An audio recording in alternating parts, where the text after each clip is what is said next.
Pocando pelo mundo, capixabas sem fronteiras que fazem a diferença.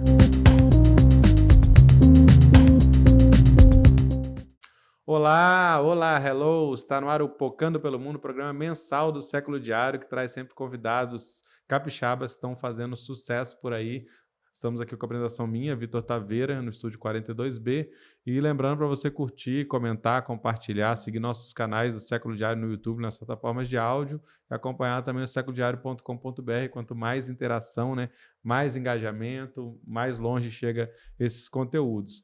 Hoje, nossa convidada é Eliane Quintiliano, cientista social e doutoranda em estudos africanos e afrodiaspóricos na Universidade do Texas, lá nos Estados Unidos. Olá, Eliane, obrigado pela presença, bem-vinda por aqui, esperamos ouvir boas histórias aí de você. Ei, Vitor, tudo bem? Bom dia. É o seguinte, eu queria que você começasse contando para a gente um pouco da sua trajetória, né, pessoal e profissional, que de alguma maneira te levou, né, também a esse processo de estar estudando aí. Chama PhD, né, costuma falar nos É, Estados Unidos, PhD ou Doctoral o doutorado. Student. Bom, meu nome é Eliane, né? Como o Vitor falou, minha trajetória começa no Espírito Santo, eu sou capixaba, nasci na Serra, no município de Serra. E eu fiz UFES, eu fiz Ciências Sociais na UFES, entrei na turma de 2009/2. E durante o curso de Ciências Sociais, eu fui me integrando em coletivos, também, né, fui tendo muita leitura sobre questão racial, então me interessei bastante, né, assim, principalmente a partir da metade, um pouco mais indo para o final, da temática de questões, raciais. Fui membro, né, do coletivo Negrada, é algo que para mim foi uma experiência extremamente marcante, né, divisor de águas da minha vida.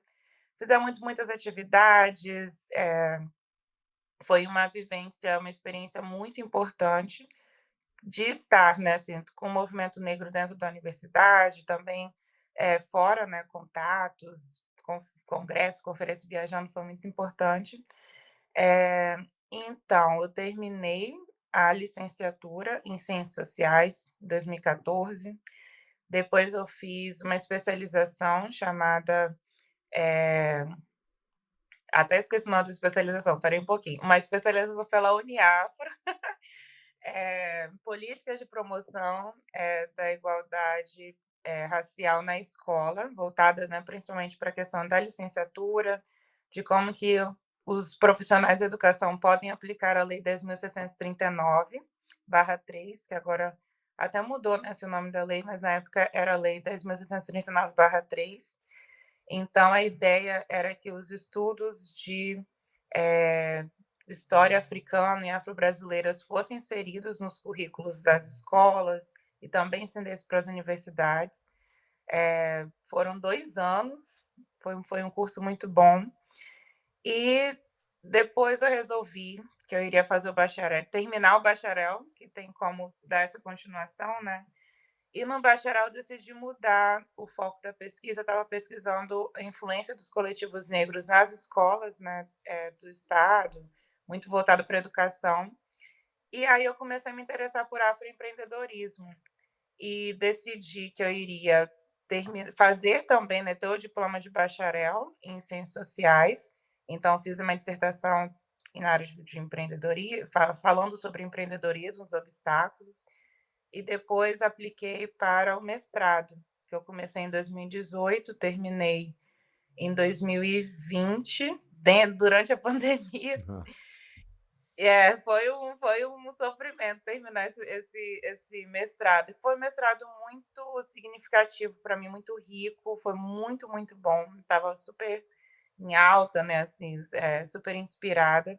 Tive a minha primeira experiência internacional, acadêmica, né, assim, com o mestrado, que eu fui para o Canadá através de uma bolsa, de mobilidade acadêmica, de um edital chamado ELAP.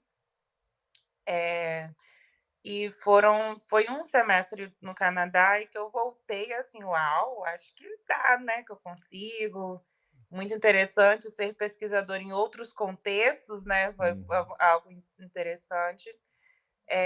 Não sei se vocês lembram, eu estava na época do governo Bolsonaro, então foi uma época muito difícil para estar nas ciências sociais, estar, dependendo da bolsa CAPES, enfim, vários medos. E quando eu voltei do Canadá, foi para terminar a escrita, né, assim, da dissertação, e eu já comecei a vislumbrar possibilidades de fazer o doutorado fora. E aí eu sempre fui muito fã do meu orientador, que é o Marcelo Paixão. Ele é economista e sociólogo, dava aula na UFRJ, veio para os Estados Unidos, sempre acompanhei muito ele durante muitos anos. Ele já estava uns 6 anos aqui e eu pensei: "Agora é a minha chance. Vou para os Estados Unidos, quero ser orientada por ele". Pesquisei bastante e agora estou aqui. Acho que deu uma resumida. É em Austin, né, que você tá, não é isso? A É, eu cidade. estou na Universidade do Texas, em Austin. A Universidade do Texas tem vários campos, né? Aqui, o principal é o Austin, que é a capital do Texas. E já vai fazer quase 3 anos que eu estou aqui, tem 2 anos e meio. Eu fiz a aplicação em 2020, né? Toda aquela. No meio do furacão todo, de pandemia, eu estava muito receosa, né, assim, com a questão do meu futuro pessoal, futuro profissional, sendo socióloga no contexto que a gente estava Uhum. do Bolsonaro. E aí eu tomei a decisão de realmente fazer todas as aplicações e vim para a Universidade do Texas, em Austin. E tenho gostado bastante, tem sido uma experiência muito enriquecedora. Legal que você começou a escrever também, né, como colunista no site Firma Preta. E eu li, Ah, li sim. os artigos, assim, achei muito interessante, porque você se dedica também um pouco a desmistificar algumas coisas, mostrar. A gente vai até colocar o link, né, para o pessoal acessar os seus artigos, uma Uhum. linguagem muito leve, né, mas falando de alguns desafios de uma forma mais também não muito longa, né, aquela coisa de artigo, um artigo mais direto, mas contando um pouco da sua experiência. Queria que você contasse isso. Um foi a experiência sobre o lance da língua, né? Do domínio da língua inglesa, e outro Sim. sobre dicas para quem quer ir para fora, né, especialmente nesse âmbito acadêmico, o que fazer. Queria que você contasse um pouco sobre isso, como foi essa relação com a língua e o que, que você dá de dica aí para o pessoal. Já dando um spoilerzinho do artigo, né? Sim. Sim, pessoal, por favor, sigam a Firma Preta. Esse é um projeto muito interessante em que nós fazemos a curadoria de vagas com ações afirmativas em todo o Brasil. Então, toda semana tem divulgação de vagas de trabalho, tanto no mercado de trabalho, né, em geral formal, e também de editais de concurso público, editais de chamadas de projetos. Então, tem muita coisa acontecendo e às vezes a gente fica perdido, né, então ir no site e encontrar lá o que saiu na semana ou no mês é extremamente, mais fácil, e também a gente dá várias pitadas, né, doses de motivação para, ao se aplicar. E no meu caso, a minha coluna é mensal, e aí eu falo uma vez por mês para, né, o público. Nós temos uma newsletter, que tem um alcance muito grande, isso é muito bacana. E a minha coluna é especificamente para desmistificar essa ideia do estudar ou trabalhar fora do país, que é algo que, parece que é um segredo, né, assim, de repente a gente só vê as pessoas lá em outro país fazendo, acontecendo, tipo assim: "Nossa, como que a pessoa conseguiu, né, fazer ou se aplicar? Como é que foi esse processo?". A questão do inglês, que é algo que sempre, nos segura bastante, né, então é um tema que eu gosto muito de conversar com as pessoas, de falar. Quem vai no meu Instagram pede dicas, eu estou sempre aberta a conversar. Eu também participo do projeto Negritude PhD, então todo ano eles abrem uma, como é que eu digo? Um momento não, uma sequência de cursos, né, assim, para ajudar pessoas negras que querem tentar, né, vagas no exterior, então acho que é algo muito importante publicizar, né, porque nem sempre a gente tem algum parente da família que foi antes, ou então algum amigo que tem essa mesma experiência. E comigo foi assim, né, eu fui descobrindo ao longo do caminho, né, assim, vendo um colega da faculdade indo fazer uma mobilidade acadêmica, na época tinham Ciências Sem Fronteiras, então eu vi algumas pessoas indo, eu sempre fiz cursinho de inglês, principalmente eu fiz durante um ano no CCIE, com uma bolsa lá que eu tinha conseguido na época, e aí depois eu fiz toda praticamente a minha formação no Centro de Línguas da UFES, que é mais acessível, a questão dos valores, né, tudo mais. Então, mas mesmo assim, né, fazer o cursinho fica ainda muito distante da gente se visualizar fora do Uhum. país, né, A então fluência é falando uma coisa muito de prática também, né? O curso, às tem a vezes. questão da prática, com certeza. Então é algo que às vezes a gente vai se desmotivando, né, ao longo do tempo, estuda, estuda, estuda e nunca tá fluente, sabe aquela compartilho muito desse sentimento que eu tive durante muitos anos, que eu comecei a estudar inglês com 15, né, eu terminei a Uhum. faculdade, eu estava a faculdade e o curso inteiro do Centro de Línguas com quanto? Com 23, então 20 eu estava com 23. E aí, né, poxa, nunca tô pronta, nunca tá legal esse inglês que não sai, né, como é que é isso? Então, só que assim, tendo a experiência ouvindo a experiência de outros colegas, assim, de pessoas que foram, experiências reais, né, e sinceras, essa ideia do que tem que estar 100% perfeito, 100% pronto para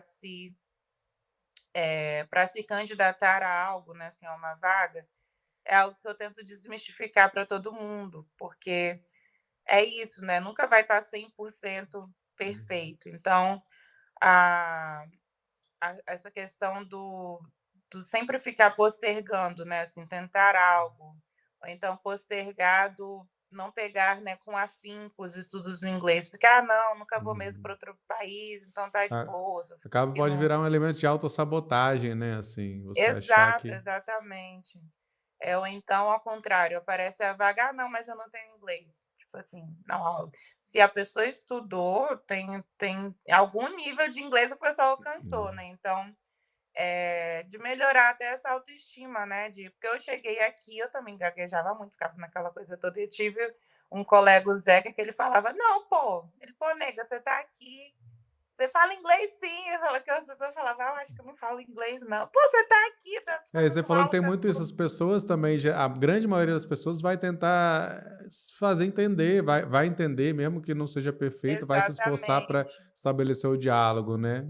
E a gente acha que vai Sim, todo mundo, de repente, ficar criticando, mas não, as pessoas estão até, inclusive, acostumadas, né, em algumas sim, cidades que são mais cosmopolitas, normal, a pessoa, né, não é nativa, vai falar de outra maneira, com sotaque ou tal, e. sim.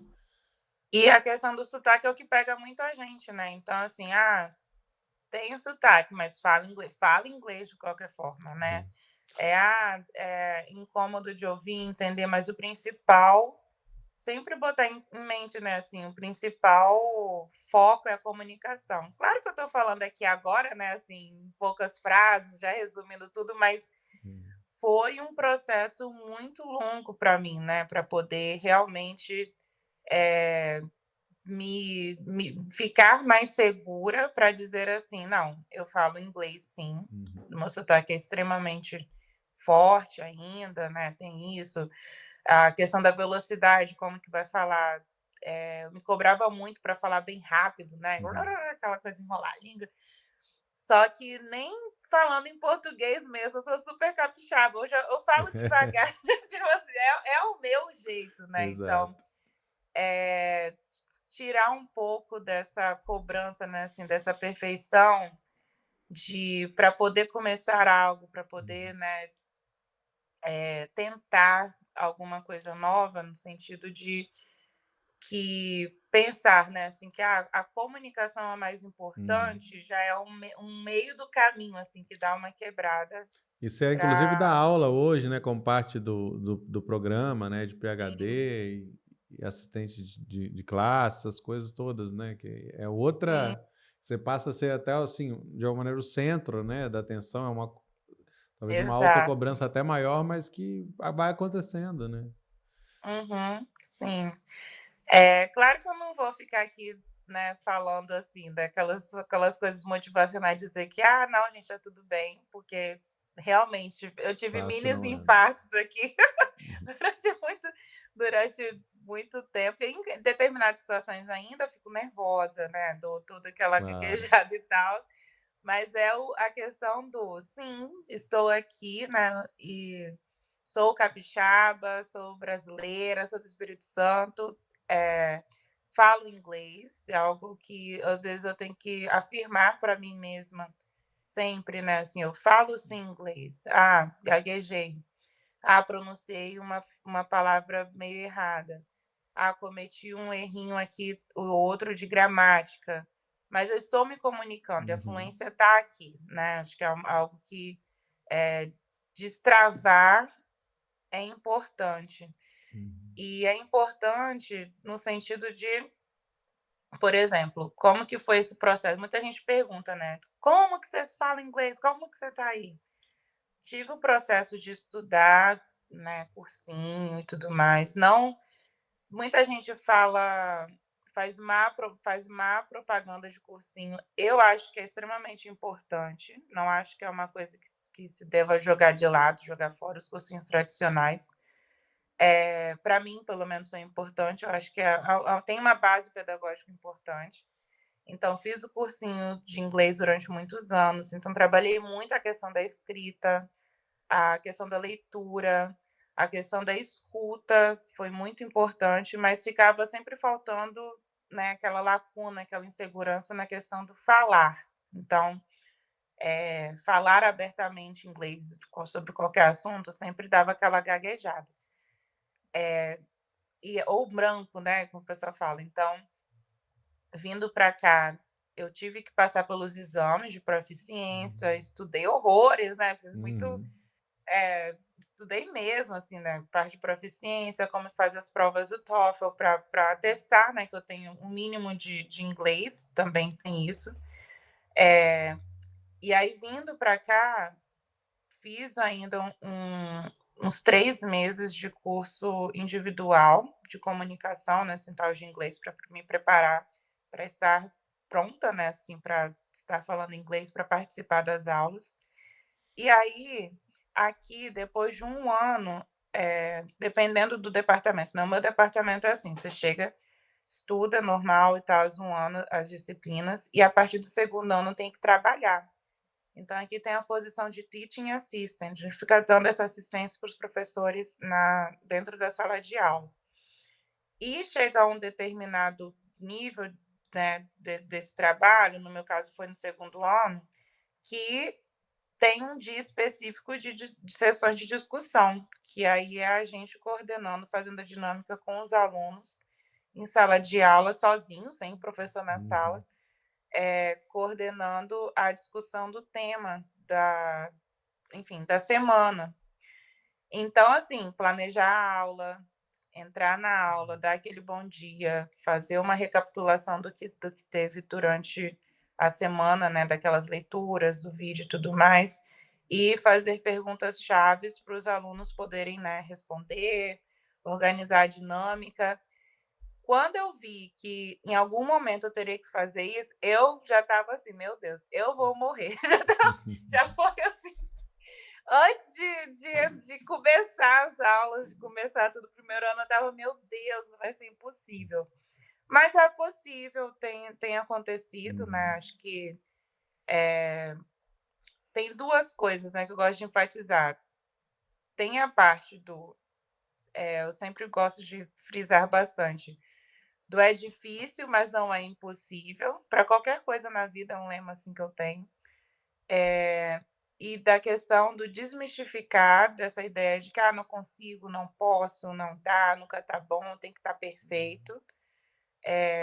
E também, né, assim, não é nem o "mas", é estar estudando, né, continuamente, é algo que é muito importante para a questão do inglês. Porque, ao mesmo tempo, às vezes eu vem pessoas, né, conversar comigo: "Ah, e tal, ah, que eu quero aplicar para tal vaga". "Ah, você está estudando?". Pessoal, eu vejo filme em inglês, mas não estudo não, porque eu já consigo ouvir". Eu Uhum. falei: "É, né, mas precisa ter um É. estudo aí". Então, às vezes, a pessoa E tem os dois extremos, né. Algumas pessoas acham que já está o suficiente não uhum, estudar, critica os cursinhos, os livros uhum, pedagógicos e tudo mais. E tem aquelas pessoas que são super dedicadas, mas que nunca sentem que chegam uhum. num patamar, assim, né, num nível de fluência que seja suficiente. E às vezes a pessoa já está super, super bem. E a sua pesquisa, como é que está sendo? O que que você tem pesquisado? Como é que está sendo esse Uhum, processo aí do doutorado em si? sim. Aqui eu estou fazendo a extensão da minha pesquisa do mestrado. No mestrado eu pesquisei sobre afroempreendedorismo, focando principalmente nesse movimento da identidade política dos afroempreendedores que fazem, né, o empreendedorismo, os seus negócios como um meio eh, de ativismo social, né, no caso, combate ao racismo, empoderamento negro, essa ideia de que de ser possível, né, assim, criar um ecossistema, econômico e que empodere um grupo, uma coletividade, que não perpetue essa ideia bem individualista, né, de lucro e tudo mais. E aqui o projeto inicialmente foi pesquisar afroempreendedoras, a ideia tem sido essa, tem cada vez mais focado, na questão de movimento de mulheres, mulheres que se unem, e a partir da experiência do afroempreendedorismo, em geral, né, assim, nessas reuniões, fazendo isso de forma como associações coletivas, elas vão se entendendo enquanto um grupo político, então entendem algumas dificuldades que elas passam por conta da questão racial, por conta da questão de gênero. Esse tem sido o meu foco, que eu tenho feito no meu departamento de African e African Diaspora Studies, e também estou fazendo um portfólio, que é focado na teoria do feminismo negro. Então, eu vou ter o meu título de PhD e também tipo, como se fosse uma especialização, né, Hum. em feminismo negro.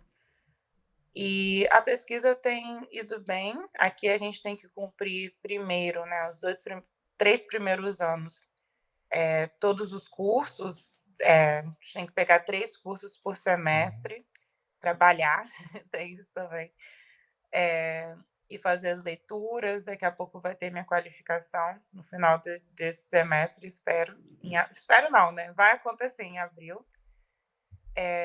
E também eu estou em um projeto chamado CCI Project, que é um projeto com a comunidade, a Community Internship, que eu estou Uhum. investigando junto com um grupo, né, de professores e outros alunos PhD, a história de ativismo negro aqui na cidade de Austin. Ah, que legal. Austin tem passado por um processo de gentrificação muito grande, então a cidade que tinha uma população negra muito mais evidente na década de 60, até os anos 80, 90, agora tem passado por uma redução, né, demográfica muito forte, porque Austin aqui está virando uma cidade extremamente tecnológica, né? O pessoal da Califórnia está vindo para cá, Elon Musk está aqui já tem um tempo, então, enfim, está Hum. tudo acontecendo no Texas, é uma cidade muito rica, o estado é muito rico, então, e é no sul, então cada vez mais temos isso, uma menor presença, né, assim, da população negra aqui. Então também estou nesse projeto que eu adoro, pesquisas de arquivo, então vou em alguns, eh, centros de pesquisa, vou em museus, vou também fico em contato também com os grupos ativistas aqui da cidade, que Uhum. tem mais tempo, então estão sendo esses 2 projetos. Legal, né, que acaba sendo um mergulho na realidade local também, né, que você, né, de Exato. onde você tem vivido. E assim, o que que você tem percebido sobre essa questão? Porque o empreendedorismo, de um lado, sempre foi uma realidade, né, de boa parte da população negra, né, às vezes nem por Sim. opção, né, não romanceado. Então Uhum. ela já acontecia, acontece, agora tem outros olhares, mas também não é um lugar, cômodo, né, existe aquele funil, né, quem que cabe, é para todo mundo. O que que você tem, percebido nas suas pesquisas, agora e de antes? Uhum. Sim. De antes, eu meu foco era o Brasil, era somente, né, assim, Brasil e tal. Então, claro, toda essa desigualdade, né, herdada da época da escravidão. Então, o dificuldade de não só da escravidão, né, eu gosto de puxar também a minha pesquisa para falar do pós-escravidão, né, que também houve muita política de exclusão, de manutenção das desigualdades. Então, eh, a questão da maioria da população negra não ter acesso, por exemplo, à questão da da educação básica, né, assim, de qualidade, formação profissional, acesso, por exemplo, a ensino superior para conseguir, empregos formais no mercado de trabalho, claro, empurra, né, o próprio racismo empurra, boa parte da população negra para a informalidade. Então, o diferencial da minha pesquisa, quando eu tento trazer, né, eu sempre tenho que justificar isso, é que passo pela revisão, né, toda lá, teórica, histórica, sobre o porquê que nós temos um grande número de empreendedores negros, principalmente no mercado informal, que geralmente se dá, né, como empreendedorismo de necessidade, não por oportunidade. Mas o detalhe que eu trago, né, pra minha pesquisa é pensar esse movimento de afroempreendedores que pensa esse contexto e querem mudá-lo, no sentido de colocar toda uma questão política, né, assim, principalmente da afirmação, racial de como é que eu digo?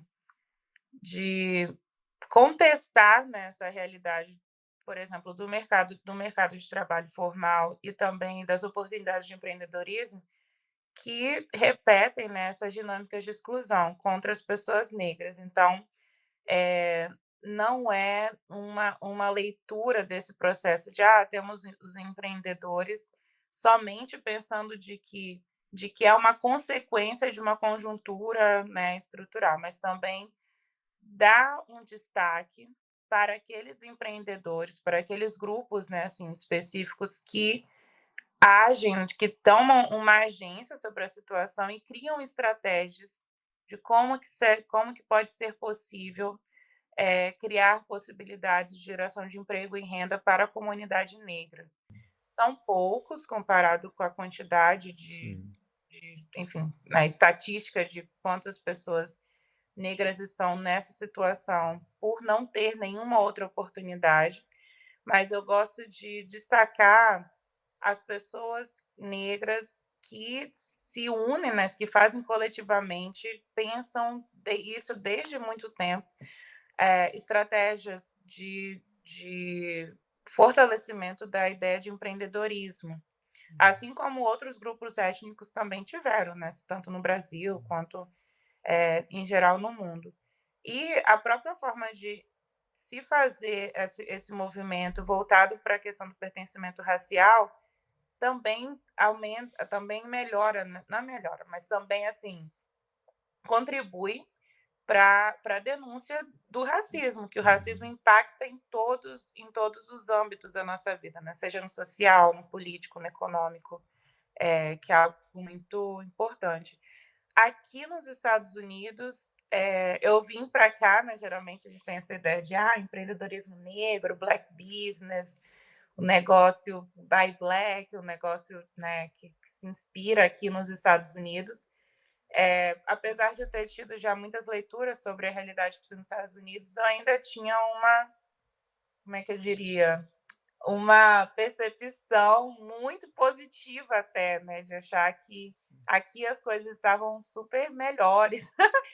Só que na verdade não, o que eu tenho encontrado são muito mais similaridades na questão da dificuldade de acesso à educação financeira, de acesso à questão de administração do próprio negócio, acesso à educação formal, né, assim, se a gente for pensar em empreendedorismo, uma startup, uma coisa iniciada, né, com pessoas que já têm MBA, sei lá o quê, comparado com pessoas que, querem tentar algo para ter uma renda, aqui também tem um grande percentual de pessoas negras que passam pelas mesmas dificuldades como no Brasil. E não é, assim, uma dificuldade tão comparativamente menor, né, assim, que no Brasil, se for ver questões de estatísticas, as discussões, né, sobre black business, sobre como que vai fortalecer comunidades negras aqui e tal, perpassa por tudo isso. A questão do racismo, a supremacia branca, né, assim, de fazer um confinamento, desses grupos que mesmo quando criam as suas estratégias, não conseguem atingir, né, assim, o máximo potencial de seus negócios. Então, claro, a gente tem os exemplos aqui, Jay-Z e Beyoncé, né, aquela coisa bem: Uhum. "Uau, nossa, tá vendo? Eles conseguem, black money, não sei o quê", só que a realidade para a grande maioria da população, e aqui nos Estados Unidos a população diminuiu, né, da African Americans agora, antes era 14%, agora são 12 ponto alguma coisa da população nos Estados Unidos, ainda passa por, questões, assim, muito cruciais, né, assim, de iniciar o próprio negócio, assim como no Brasil, algo que cada vez mais tem me impressionado. E acho que é. É muito interessante, porque você trabalha justamente numa interseção entre o ativismo e o empreendedorismo, né? E eu acho que aí é uma grande potência de alimentação mútua mesmo, né? Um ativismo que alimenta o empreendedorismo que alimenta o ativismo, né? Então acho que é muito promissor, esperamos poder em breve aí, de repente, falar mais sobre isso, né? Em outros É. momentos. Eu só Desejo muitos. gostaria de Ah, pode de falar. destacar, assim, né, que essa temática ela é muito polêmica, né, assim, muito controvérsia. Então, o destaque que eu sempre boto, que eu sempre defendo, né, assim, na minha pesquisa, enquanto pesquisadora, é trazer, todas as disparidades, né, assim, as complexidades dessa temática. Porque, por um lado, tem sim os grupos que veem como uma estratégia importante, necessária e que, enfim, dá certo, mas também tem os grupos, né, assim, os grupos, de ativistas negros e tal, que vão dizer que não, isso é uma reprodução, né, uma conformação com o sistema capitalista, que nunca, né, iremos chegar a um patamar, de igualdade nessa competição real, e é isso. Então a minha pesquisa ela traz todos esses aspectos, né, assim, das controvérsias, das complexidades, de como que a questão estrutural, né, ela se coloca muito forte, né, assim, no sentido de como que a população negra vai criar estratégias para poder, enfim, viver, conseguir, encontrar melhores formas de estar aqui no mundo, né. Então acho que é muito importante também isso, que eu às vezes eu explico de um lado, de uma forma muito otimista, e já vem pensando: "Não, mas não é assim, que não sei o que lá". Ou ao contrário, né, falar: não, tudo de ruim", e o pessoal: "Não, mas também a gente tem que ver que tem muita estratégia, que tem possibilidades", que eu acho que é algo que é importante, né, a gente sempre Esse colocar é na mesa. é o papel, né, da universidade, reflexão crítica, dialética, Exato. né, e tudo mais. Mas é isso, podemos ficar muito mais tempo falando aqui, mas nosso tempo está esgotando. Então, muito obrigado. Essa foi a Eliane Quintiliano, Pocando pelo Mundo. Obrigado pela conversa, pelas Adorei o nome contribuições. desse quadro. Espero que voltemos a conversar próximo. Lembrando que o programa tem produção e locução minha, mas tem também o apoio técnico do Cauã Elmer, do Estúdio 42B, aqui nos bastidores do Cauã. E lembro vocês também que chegaram até aqui para seguir o Século Diário no YouTube, nas plataformas de áudio, se ainda não faz. Também estamos no Instagram, @tvséculo. E lembrar que tem nossa equipe de jornalistas lá do Século sempre trazendo notícias diárias sobre o Espírito Santo no séculodiario.com.br. É isso, obrigado, Eliane, até logo. Obrigada, tchauzinho. Pocando pelo Mundo, capixabas sem fronteiras que fazem a diferença.